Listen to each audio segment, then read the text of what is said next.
Hi, everybody. We are here with photographer, fine art photographer Zach Christopher, and I am so excited to have you here, Zach, and presenting this new work. Yeah. Can you tell us about it? Oh gosh, well, it's part of a body of work I've been working on for a while called Vanity and Vexation. It's basically just about forms and basically removing the content, removing the subject matter, and just having it be just simply about form. I like to work with multiple imagery in a sense. I'm actually not too much of a fan of doing normal standard portraits of people. I prefer actually photographing parts of people and then taking those parts and then kind of forming my own content, my own identity of the subject matter. And whether I'm photographing people or I'm photographing trees or I'm photographing objects, I kind of approach the subject exactly the same way. So it was enjoyable doing this particular piece, doing this body of work and stuff like that. And then showing with you last year kind of like a different body of work but along the same lines and stuff like that.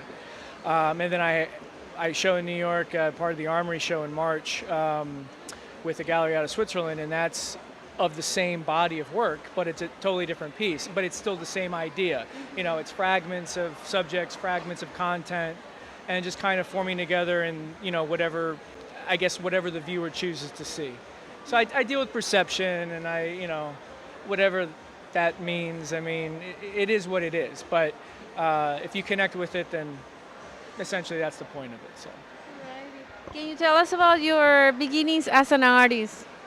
I grew up with it because my mom painted, my dad played music. So, and I was always around that. But I was always in front of the camera because my dad was an amateur photographer. And I grew up with, my Playboys in a sense actually were Collector's Photography magazine, which was a black and white magazine that came out back in the day. And it was all like Edward Weston, Robert Mapplethorpe, Herb Ritts, Helmut Newton, who was my like visual hero of like what a true beauty means of like, a woman and a man. So that morphed my mind of how I choose to see women and how I choose to see, beauty. So when I started getting behind the camera at 16, I essentially was just kind of shooting that. I wasn't trying to emulate anybody. I saw things the way I saw them.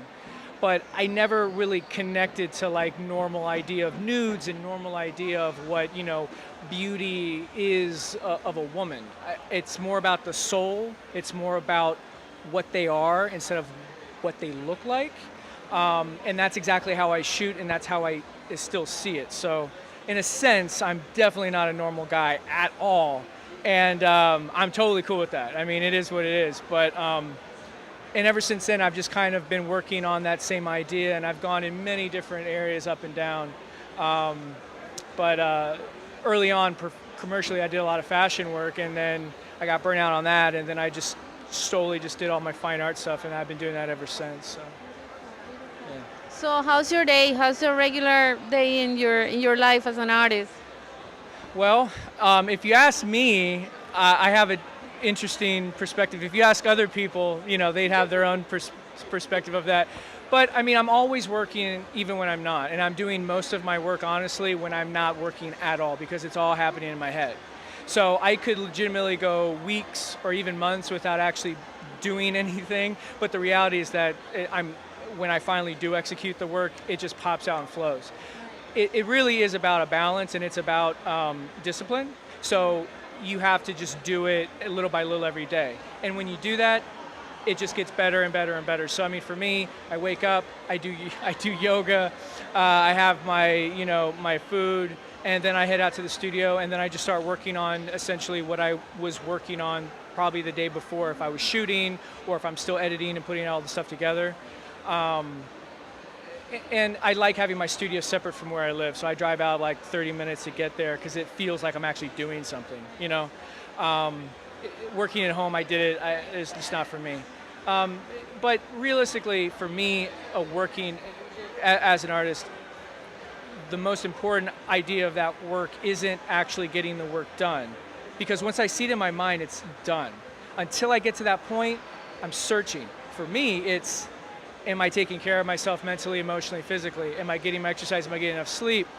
am I staying motivated by just like positivity that's around me, you know? That to me is the most important part of being an artist, because if you're drowning in nothingness, or if you're just sorrow and you're not motivated and you're not thinking clear, you're not going to create. And the stuff you create, honestly, once you like all of a sudden clear your head, you look at it, you realize, oh, that's not what I'm trying to say at all. So half of my work is just being healthy, yeah, up here, and then the other half is actually doing it. And doing it for me is the easy part. That's not difficult at all.